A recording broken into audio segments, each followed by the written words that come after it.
For those of you that are unfamiliar, Albert Pike was the Manly P. Hall called him the Pope of Scottish Rite Freemasonry.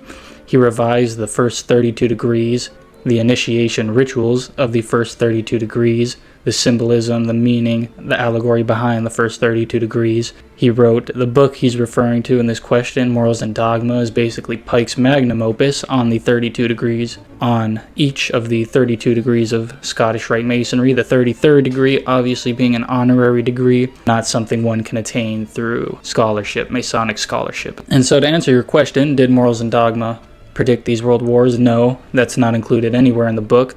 This is a common misconception by the conspiracy community. However, there were letters documented from Pike to someone else. I'm not sure who it was. I believe it predicted all 3 world wars. Pike said there will be 3 world wars, and the third predicted a war in the Middle East, I believe specifically between Muslims and Zionists that would lead to the creation, the warranting of a one world government. There would be so much bloodshed that the masses would say, hey, please, whatever we can do to stop this fighting, please do it. And the globalist organizations, the United Nations, the Trilateral Commission, the WEF, the Bilderberg Group, all of these would come together and say, sure, we can stop the fighting, and the only way to do it is through a one world government. The people of Earth must come together.